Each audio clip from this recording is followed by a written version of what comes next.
Noong unang panahon, sa isang maliit na bahay sa malayong lugar, may isang marikit na bata na nagngangalang Karen. Masayahin siyang bata. Tinatanong niya ang kanyang ina tungkol sa lahat ng gusto niyang malaman. Nay, ano yung maliliit na ilaw sa langit? Mga bituin sila, Karen. Lahat ng nasa lupa, balang araw, ay magiging bituin at magniningning sa langit magpakailanman. Si Karen ay may isang piraso lang na laruan, isang damit at isang pares ng tsinelas na kahoy. Ang tsinelas na kahoy na ginawa ng kanyang ina ay hindi komportable, ngunit ito lang ang meron siya. Isang araw, nagkasakit ang nanay niya, kaya pupunta si Karen sa bayan para bumili ng gamot. Habang daan ay nakakita siya ng isang pares ng pulang sapatos na nakakahon sa gilid ng kalsada. Kumikinang ang mga sapatos, kaya hindi mapigilan ni Karen na iuwi ito. Tingnan mo, Nay. Natagpuan ko ito sa tabi ng kalsada. Ang ganda, no? Kasya ito sa akin.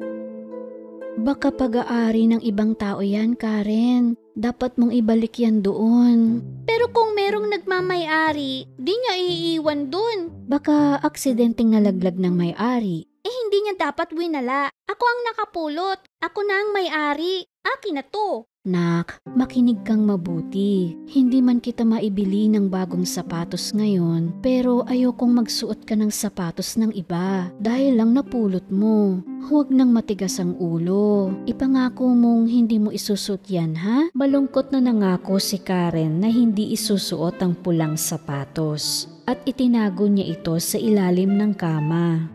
Lumipas ang mga buwan. Isang araw, umuwi si Karen at hindi niya makita ang kanyang ina. Pinagmasdan niya ang paligid at napagtanto niya na ang ina ay naging isa ng maningning na bituin sa langit. Kinabukasan, habang papunta siya sa libing ng kanyang ina, isinuot niya ang pulang sapatos. Ang mga dumating sa libing ay hindi maalis ang tingin sa sapatos ni Karen. Grabe naman siya. Ano ba yan? Walang galang na bata. Pero walang pakialam si Karen dahil mahal niya ang kanyang sapatos. Sa sandaling iyon, isang mabait na matandang babae ang napadaan sa sementeryo. Nalaman niya na naulila na ang batang babae, kaya gusto niya itong ampunin. Gusto mo bang sumama sa akin, iha? Gagawin ko ang lahat ng aking makakaya para maging matagumpay at maganda ka paglaki mo. Kaya naman, si Karen ay tumira sa matandang babae sa loob ng maraming taon. Karen, gamit mo yung sapatos mula pa nung libing ng iyong ina. Kailangan mo nang palitan yan. Napakadumi na, oh. Hindi! Gustong-gusto ko ang pulang sapatos na to. Nako, Karen. Huwag matigas ang ulo. Sige na, magbalit ka na. Bibili kita ng mas maganda, pangako. Ayaw ni Karen na masaktan ng mabait na matanda na umampon sa kanya. Kaya sa wakas ay itinapon niya ang pulang sapatos. Dumaan ang mga araw at isang umaga, naglalaro si Karen sa kanyang silid na may mga bagong damit at laruan. Dinalhan siya ng matandang babae ng bagong sapatos, ngunit hindi nagustuhan ni Karen. Pero asul ito. Ang pangit. Di ko gusto yan. Sa mga sumunod na taon, hindi pa rin makalimutan ni Karen ang pulang sapatos. Nagdalaga na siya, ngunit hindi nagbago ang katigasan ng ulo niya kahit regaluhan pa siya ng matandang babae. Iha, hindi ako nagsusot ng ganyan. Pero tinahi ko to para sa'yo. Ayoko ng ganyang pagkain. Gusto ko French fries. Kahit isang subo lang, iha. Napapagod man ang matandang babae sa pihikang ugali ni Karen, pinagluto pa rin niya ng French fries. Pagpasok niya sa silid, hinuhubad ni Karen ang asul na sapatos na ngayon ay masikip na. Tingnan mo, maliit na ang lahat ng gamit ko. Lumaki na ako.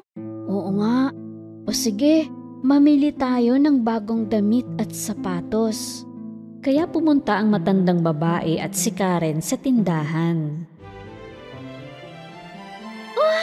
Tingnan mo! Katulad ng dati kong pulang sapatos. Gusto ko yun. Karen, hindi mo kailangan ng magarbong pulang sapatos. Kailangan mo ng pwede mong isuot ng may paggalang. Halimbawa, kapag pupunta ka sa libing, isa lang ang maibibili ko sa'yo. Yung itim na lang ang bilhin natin, ha? At umuwi na tayo. Pagod na ako eh. Wala akong paki. Kung hindi mo bibilhin ng parehong sapatos, magyayapak na lang ako. Batang ito, sana hindi naging matigas ang ulo mo. Binili ng matanda ang itim na sapatos. At para mabili rin ang pulang sapatos, ginamit niya ang natitirang pera. Kinailangan tuloy nilang maglakad pa uwi. Sa layo ng nilakad nila, sumakit ang mga paa ng matandang babae at hindi niya maabutan si Karen. Pero walang pakialam si Karen. Masaya siyang naglakad dahil sa bagong pulang sapatos. Isang araw, sinabi ng matandang babae kay Karen na kailangan nilang dumalo sa isang libing. Karen, isuot mo ang itim na sapatos ha. Kailangan maging magalang tayo sa ating kasuotan. Tumingin si Karen sa itim na sapatos, tapos sa matingkad na pulang sapatos. At pinili niyang isuot ang pula. Paglabas nila ng bahay, tinakpan niya ito ng palda para hindi makita ng matandang babae. Gayunpaman doon sa libing, nakita ng lahat ang sapatos ni Karen. Kumikislap ito kahit mahaba ang kanyang palda. Pinag-usap-usapan tuloy ng mga tao si Karen at kung gaano kawalang galang ang suot niyang sapatos. Nang makarating ito sa tenga ng matandang babae, galit na galit siya. Hindi ka talaga nakinig sa sinabi ko? Sinuot mo pa rin ang pulang sapatos na yan. Napakatigas ng ulo mo, Karen. Nasaan ang respeto mo? Sa sandaling iyon, isang gwapong lalaki ang napadaan at nabighani sa kagandahan ni Karen. Lumapit ito sa kanya, lumuhod at binigyan siya ng mga papuri. Ang ganda mo, Binibini. At bagay sa'yo magandang sapatos na yan. Salamat. Kinilig ako sa sinabi mo. Sigurado ako mahusay ka sumayaw. Iniimbitahan kita sa sayawan sa palasyo ngayong gabi. Punta ka ha? Dahil sa magiliw na alok ng Ginoo, sa tuwa ay napasayaw nga si Karen. Ngunit ilang sandali pa, hindi na mapigilan ni Karen ang pagsasayaw. Ba't di ko mapigilan ng mga paa ko? Anong nangyayari? Nagsimulang lumayo si Karen sa matanda at sa Ginoo habang sumasayaw siya. Karen! Bumalik ka dito! Hinabol siya ng lalaki, pero hindi siya maabutan. Naging mas matigas ang ulo ng pulang sapatos kaysa kay Karen. Dinala siya nito hanggang sa tuktok ng bundok at pinasayaw siya sa loob ng 3 araw. Sobrang sakit na ng mga paa ni Karen, kaya napapasigaw siya sa bawat hakbang. Aray! Kahit na napuputikan o matinik, patuloy pa rin sa pagsasayaw ang sapatos. Tama na! Pagod na ako!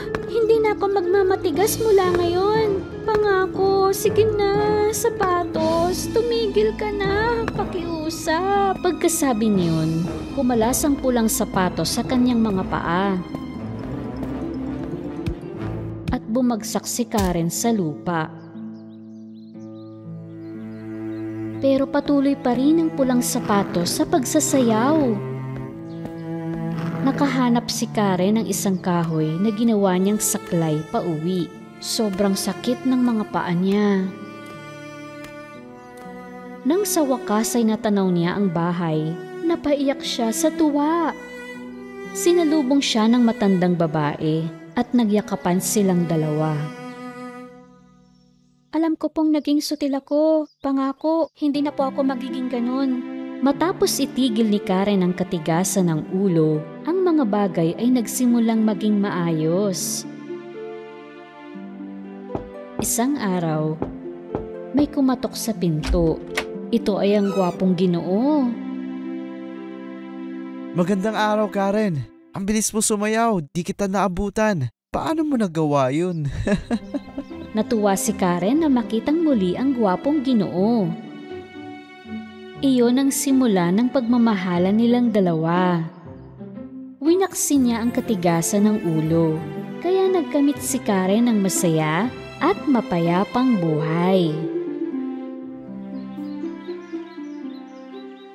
Noong unang panahon, isang lalaki na may 2 anak na babae ang naninirahan sa isang malayong lupain. Ang panganay ay napakasipag at ang bunso naman ay napakatamad. Baka naman, pwede kang tumulong. Pagod na kasi ako. Ayoko. Naumpisahan mo ng maglinis. Bakit pati ako madudumihan rin ang kamay? Masipag sa trabaho ang ama nila, kaya palagi siyang pagod. Ang laging hapunan nila ay sopas at tinapay. Isang araw, humiling ang matandang ama sa kanyang mga dalaga. Aking mga anak, alam niyong mahal na mahal ko kayong dalawa. Iniisip ko na nasa hustong gulang na kayo ngayon at panahon na para sa inyo ang higit pang responsibilidad. Gusto ko sanang pareho kayong maghanap na ng trabaho. Tama ka, tatay. Pagkagising ko bukas, maghahanap na ako ng trabaho. At ikaw naman, bunso ko? Si ate ang dapat magtrabaho kasi alam mo na, bagay siya sa ganun. Ako, dito na lang ako sa gawaing bahay. Masaya ang matanda sa sinabi ng 2 anak. Kinabukasan, bago umalis ng bahay ang masipag na anak, lumapit sa kanya ang ama. Anak ko, may payo ako sa iyo. Huwag kailanman tatanggihan ang sinumang humihingi ng tulong. Laging magsipag at mahalin ang trabaho. Gawin mo ang pinapagawa sa iyo sa abot ng iyong kakayahan. Salamat, tatay. Hindi ko po kakalimutan ang payo mo. Yan ang anak ko. Mag-ingat ka. Umalis na ang masipag na anak upang maghanap ng trabaho, habang ang tamad na anak na nagsabing siya ang bahala sa gawaing bahay, wala itong ginagawa. Sa paglipas ng mga araw, nagiging makalat at madumi ang bahay nila. Ilang araw na naglalakad ang masipag na anak, ngunit walang mahanap na mapagtatrabahuhan. Sa daan ay may nakita siyang puno na natutuyo na ang mga sanga at ugat. Magandang binibini. Maaari mo bang alisan ako ng mga tuyong sanga at diligan ng aking mga ugat? Pumayag ang masipag na babae. Inalis niya ang mga tuyong sanga hanggang sa magkapasa ang mga palad niya at dinilig sa mga ugat ng puno ang baon niyang inuming tubig. Maraming salamat. Pero walang natirang tubig para sa iyo. Ay okay lang. Kailangan mo ng tulong kaya tinulungan kita. Makakahanap rin ako ng mapag-iigiban ng tubig ko. Nagpatuloy ang masipag na babae sa kanyang paglalakad. Sa di kalayuan, may nakita siyang isang pugon na may sira at basag na bahagi. Magandang binibini, magagawa mo kayang maayos ang kalagayan ko? Kumuha ng putik ang masipag na dalaga at tinagpian ang lahat ng mga bitak sa panghorno. Salamat, iha. Ngunit narumihan ka ng dahil sa akin. Hindi po yun mahalaga. Kailangan mo ng tulong kaya tumulong ako. Iniwan niya ang bagong pugon at nagpatuloy na sa paglalakad. Ilang sandali pa, may nakasalubong siyang tupa. Ngunit nangingitim ito mula ulo hanggang paa. Magandang binibini. Napatikit ako sa uling at nadumihan. Pwede mo ba akong paliguan dun sa lawa? Malugod na hinugasan niya ang tupa sa lawa. Naging maputi at malambot ang balahibo ng tupa gaya ng dati. Salamat po, pero basang-basa ka dahil sa akin. Kailangan mo ng tulong, tsaka madumi rin naman ako. Ngayon, pareho na tayong malinis. Nagpatuloy siya sa paglalakbay. Nang sumapit ang dilim, natanaw niya ang magandang bahay na tahanan ng 7 diwata. Pumasok siya sa loob. Magandang gabi po. Paumanhin kung pumasok ako ng walang pahintulot. Ako po ay naghahanap ng trabahong mapapasukan. Pwede kang magtrabaho dito kung gusto mo. Merong 7 kwarto dito. 6 lang ang lilinisin mo araw-araw. At hindi ka pwedeng pumasok sa ika-7 silid. Tinanggap ng masipag na babae ang trabaho. Nililinis niya ang 6 na silid araw-araw. Sa loob ng 1 taon, hindi siya pumasok sa ika-7 silid. Nang magkaroon na siya ng sapat na pera, humingi siya ng pahintulot sa mga diwata na makauwi. Siyempre naman, Iha, pwede kang umuwi. Nagtataka lang ako kung bakit hindi ka nagtangkang pumasok sa ika-7 silid. Sabi ng tatay ko na gawin ang trabaho ng tama, ano man ang mangyari. Trabaho ko na linisin ang 6 na kwarto at iyon nga ang ginawa ko dahil iyon ang inatas niyo sa akin. Nais ka naming gantimpalaan sa iyong katapatan at kasipagan. Halika, sumama ka sa amin. Sinama siya ng mga diwata sa ika-7 silid. Pagpasok niya, naroon ang napakaraming pilak at gintong barya. Ngayon, gumulong-gulong ka sa mga barya at lahat ng didikit sa iyo ay para sa iyo. Gumulong nga siya sa mga barya, pakaliwa at pakanan. Nagbukha siyang bituin sa kinang ng nakadikit na pera sa kanya. Pagkatapos ay nagpaalam na siya sa mga diwata. Uuwi na siya. Sa daan, nakasalubong niya ang tupa na pinaliguan niya noon. Nababalot ang tupa ng mga perlas. Hindi ko nakalimutan ang tulong mo, ate. Halika, kumuha ka sa perlas ko kahit gaano pa karami. Nagpasalamat siya sa tupa sa mga perlas na ginawa niyang porselas at kwintas. At nagpatuloy na siya sa paglalakad. Napadaan naman siya sa pugon na dati niyang inayos. Hindi ko nakalimutan ang tulong mo sa akin, Iha. Kunin mo itong mga tinapay ko at sayo rin ang mga cake. Kumain siya ng ilang tinapay na bigay ng pugon. At nagbaon rin ng pampasalubong at nagpatuloy na siya uli sa paglalakbay. Sa di kalayuan ay natanaw niya ang puno. Hitik sa prutas ang mga sanga nito. Halika, Iha. Hindi ko nakakalimutan ang tulong mo. Sige lang, uminom ka sa katas ng ubas ko. Nagpasalamat ang masipag na babae sa puno. Marami pong salamat. Sa wakas makakauwi na ako. Sinalubong siya ng kanyang ama at kapatid sa pintuan. Nagulat sila na puno ng ginto at perlas ang dalaga. Inggit na inggit ang tamad na kapatid sa kayamanang nakamit ng kanyang ate. Grabe mga gintong barya. Dapat makahanap rin ako ng mayamang mapagtatrabahuhan. Kung may perlas siya, sa akin esmeralda. Nagpaalam ang tamad na anak sa kanyang ama na aalis siya upang maghanap rin ng trabaho. O sige anak ko, pero kung dito nga sa bahay tamad ka, paano ka magtatrabaho sa iba? Umalis ang tamad na anak bago pa man matapos magsalita ang tatay niya. Naglakad siya araw at gabi.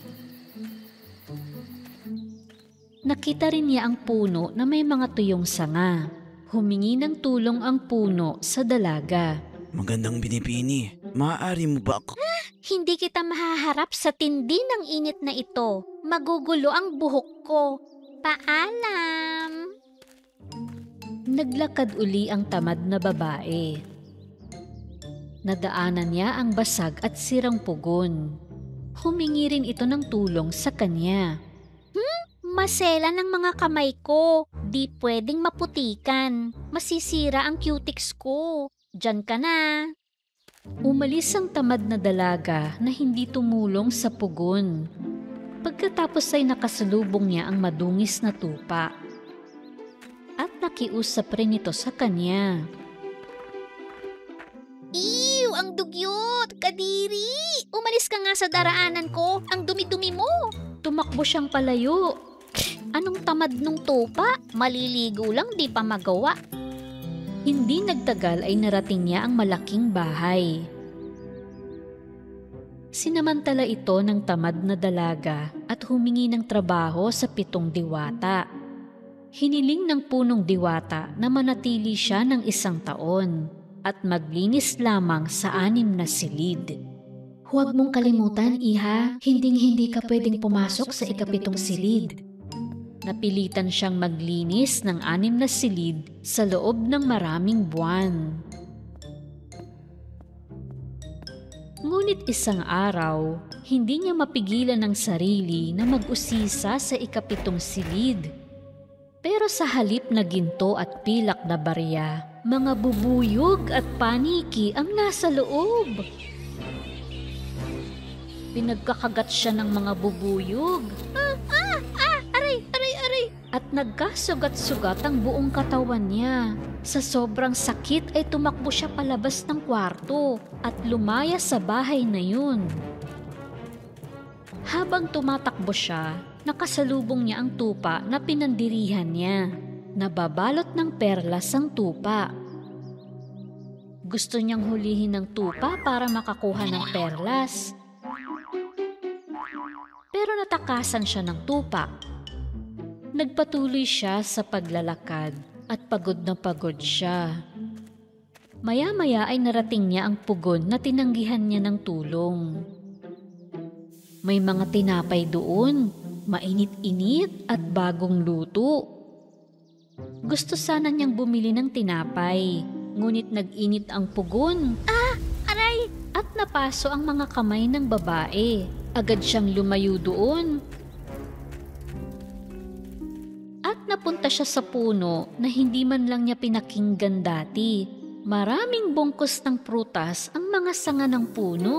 Nang subukan niyang pumitas ng ubas, umiwas ang puno at humilig sa kanan. Tumakbo pa kanan ng dalaga, ngunit humilig naman ang puno sa kaliwa.